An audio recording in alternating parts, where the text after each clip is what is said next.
Back, everyone. We're going to look at another example of finding the area under the curve with our calculator again. We're going to stick with this student commute time, where we're given that student commute times are normally distributed with a mean of 18 minutes and a standard deviation of 3 minutes. In this video, we're going to look at this third question. We want to know what proportion of students take less than 14 minutes to get to school. So if we go look at our handy dandy calculator, right, we can hit the second button and go to vars. This will take us to the distribution list. And remember, we want to select option 2. I could arrow down like I just did and then hit enter, or I could actually just hit the number 2.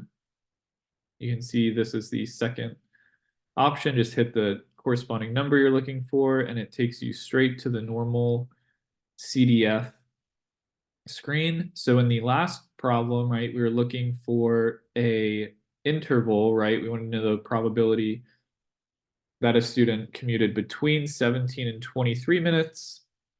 This time we want to know the probability that a student commutes less than 14 minutes, right?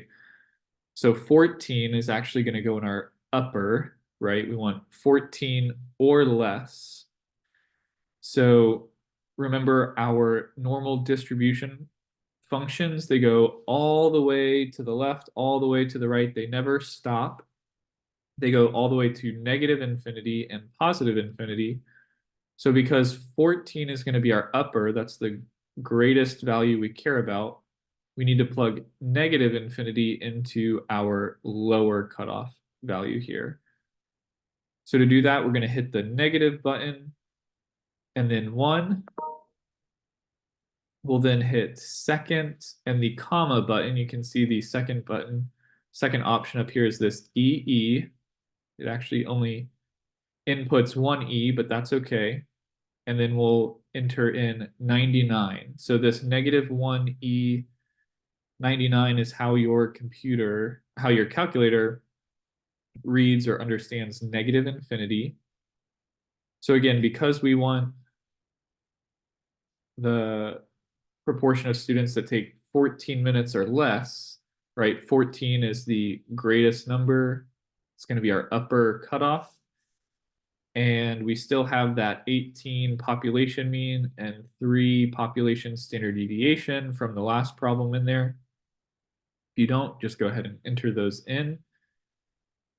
Scroll down to the paste and hit enter, right? Again, we see this function with all the values that we've entered. Hit enter one more time.